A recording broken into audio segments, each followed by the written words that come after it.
الحمد للہ رب العالمین ثم الصلاة والسلام على اشرف المرسلین وعلى آلہ وصحبہ اجمعین وبعد قالوا ادع لنا ربك يبين لنا ما هي قال إنه يقول إنها بقرة لا فارض ولا بكر عوان بين ذلك فافعلوا ما تؤمرون قالوا ادع لنا ربك يبين لنا ما لونها قال إنه يقول إنها بقرة صفراء فاقع لونها تسر الناظرين قالوا ادع لنا ربك يبين لنا ما هي إن البقرة تشابه علينا وإنا إن شاء الله لمهتدون صدق الله العظيم سامعین و ناظرین، ان آیات میں اللہ تعالی نے بنی اسرائیل کی شناعت کو بیان کیا کہ جب اللہ کے حکم سے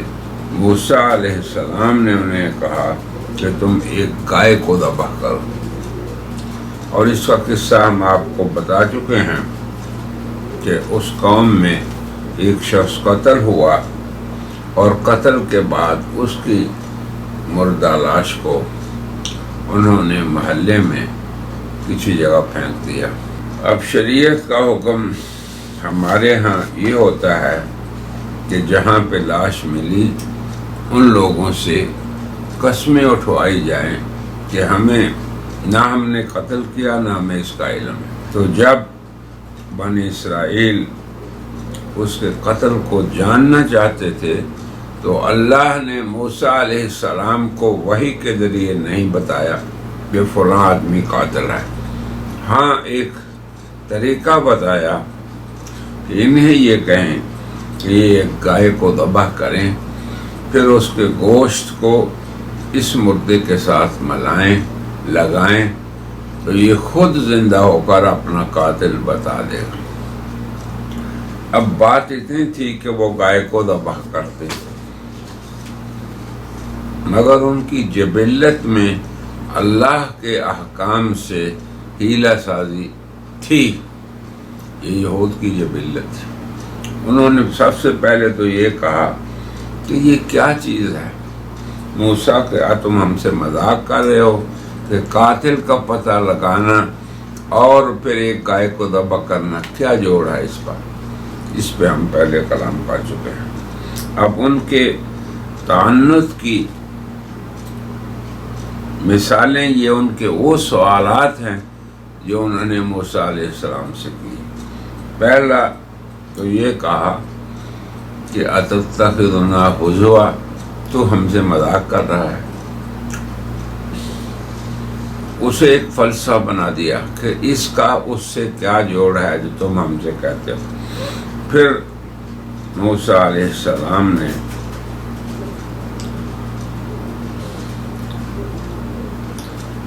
جب اللہ سے یہ حکم ملا تو ان کو یہ حکم سنا کے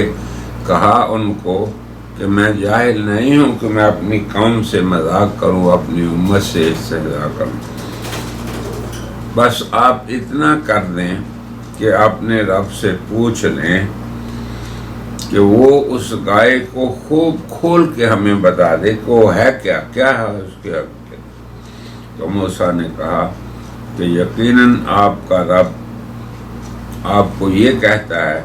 کہ وہ گائے نہ بوڑھی ہو نہ جوان نہ بن بیاہی ہو، عوان بین ذالک،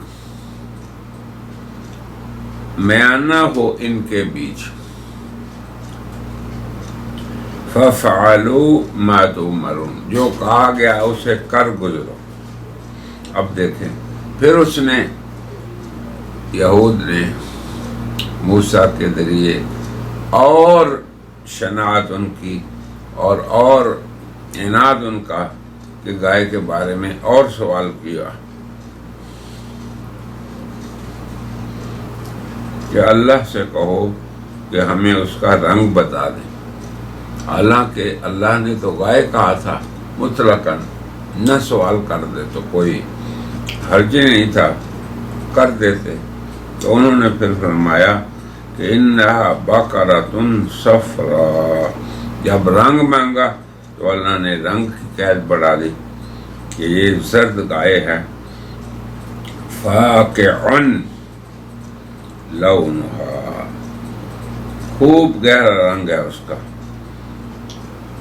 تسر الناظرین، دیکھنے والوں کو وہ خوش کر دے گی۔ یہاں بھی بس نہیں کی، آگے دیکھیے، قالوا ادع لنا ربک یبین لنا ما ہے، ابھی بھی ہم پہ کھلی نہیں بات، مزید اللہ ہم پہ کھولے۔ کیوں؟ ان البقرہ تشابہ علینا، کہ گاؤں میں یعنی جو گائیں ہیں وہ ہم پہ شبہ پڑ گیا ان کے بارے میں۔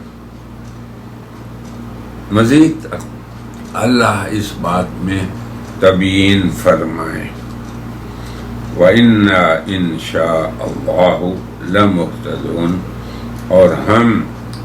یقیناً راہ پالیں گے۔ اب آپ دیکھتے جائیں۔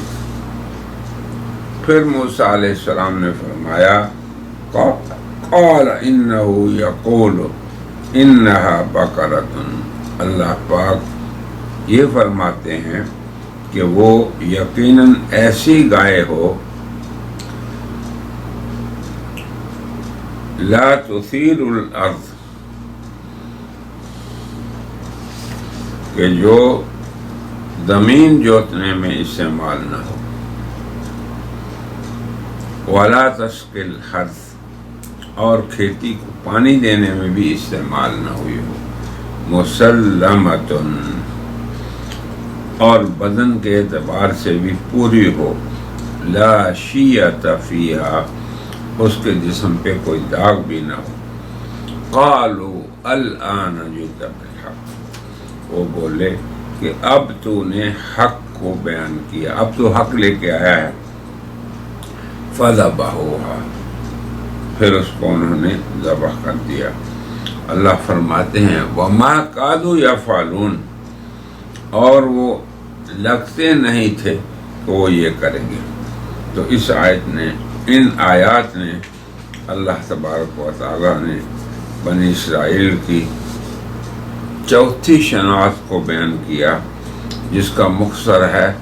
معاندانہ سوالات۔ تو اللہ کے بندے مطیع، فرما بردار اور اپنے نبی کے اطاعت گزار وہ بندے ہیں جو اللہ کے احکام میں معاندانہ رویے نہیں رکھتے، ہیلہ سازی والے رویے نہیں رکھتے، بلکہ اطاعت، فرما برداری اور اللہ کے حکم کے سامنے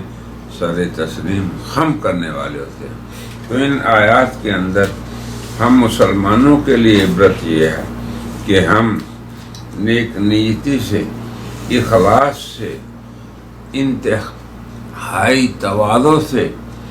اللہ کے احکام پہ عمل کرنے والے بندے بنے، اللہ کے احکام میں خواہ مخواہ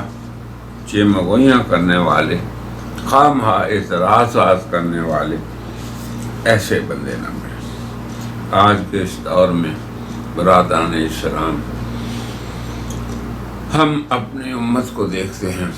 ہم اپنے افراد کو دیکھتے ہیں کہ کتنے اللہ کے احکام میں وہ اس رویے کو اختیار کرتے ہیں جو ان لوگوں نے اللہ کی کتاب اور اللہ کے حکم کے ساتھ کیے۔ ہمیں اپنے آپ کو اطاعت کا خوگر، فرما برداری کا نمونہ بنانا چاہیے، اور جو ہی اللہ کا کوئی حکم حلال کا ہو حرام کا ہو، کرنے کا ہو یا نہ کرنے کا ہو، تو اللہ کی کامل اطاعت کریں ہم۔ اب ان آیات کے بارے میں مختصر کلام ہم نے کر دیا، اور جو عبرت اور خلاصہ اللہ تبارک و تعالیٰ نے ان میں رکھا اسے بھی بیان کر دیا۔ لیکن ایک بات جس سے ہم ہمیشہ بات شروع کرتے تھے کہ ان آیات کا درست تلفظ، تو اب ہم اس کو بیان کرتے ہیں۔ اب آپ سنیے آیت نمبر 68 یہ ہے، قالو، قالو نہیں کہنا، ادعو، قالو ادعو، این کہنا ہے، این کا خیال رکھنا ہے۔ قالو ادعو لنا ربک یبین لنا ما ہی، قال، یہاں بھی قال کا خیال رکھنا ہے۔ انہو یقول، یہ یقول نہیں کہنا، انہا بقرہ، بقرہ نہیں کہنا، لا فارغ ولا بک، عوان، عوان نہیں کہنا، بین ذالک ففعلوا، ففعلوا، ففعلوا، این کا خیال رکھیں، ما تؤمرون۔ قالوا، وہی پہلے کی طرح، قالوا ادع لنا، پہلے بھی یہی آیا تھا، قالوا ادع لنا، یہاں بھی یہی ہے، قالوا ادع لنا ربک یبین لنا ما لونها، قال انہ یقول، یہ پہلے کی طرح، قال انہ یقول، قاف کا خیال رکھنا ہے، انہا بقرۃ صفراء، بقرہ قاف، صفراء میں صاد، فاقع لونها عین اور قاف، فاقع، قاف عین، فاقع لونها تسر الناظرین، یہ دعا ہے۔ قالوا ادع لنا، وہی کلمات۔ اب آپ دیکھیں، اگر ہم لوگ جن اشارات کی طرف میں ایضاح کر رہا ہوں اور جن حروف کی ادائیگی کا میں آپ حضرات کو پابند بنا رہا ہوں، بار بار وہی کلمات اور اسی طرح کے کلمات آتے ہیں، ہمارا اور آپ کا قرآن کے حق کے اعتبار سے یہ حق ہے کہ ہم اس کے حروف کو اسی طرح ادا کریں تاکہ حرف کے بدلنے سے معنی نہ بدل جائے۔ قالوا، قا، قا، قالوا، قالوا ادع لنا ربک یبین لنا ما ہی، ان البقرہ، قاف، تشابہ علینا وَإِنَّا إِن شَاءَ اللَّهُ لَمُهْتَدُونَ۔ پھر آگے ہے، قَالَ إِنَّهُ يَقُولُ، قَالَ، قَالَ نہیں کہنا، يَقُولُ، يَقُولُ نہیں کہنا، إِنَّهَا بَقَرَةٌ لَا ذَلُولٌ، یہ ذال ہے، لا ذلول، تثیر، یہ ثا ہے، سین نہیں، تو سیرو نہیں کہنا، ولا تسقی، یہاں پہ سین ہے، الحرث، حرث، ہا را، پھر آگے ثا، مسلمۃ لا شرک، قالوا الآن جئت بالحق، قالوا، قالوا نہیں کہنا، بالحق، قاف نکالنا ہے، بالحق نہیں کہنا، فذبحوها، یہ ذال ہے، ذبحو، پھر آگے ہا، وما کادوا یفعلون۔ اللہ تعالی ہمیں قرآن کو درست پڑھنے کی توفیق عطا فرمائے۔ وآخر دعوانا الحمدللہ رب العالمین۔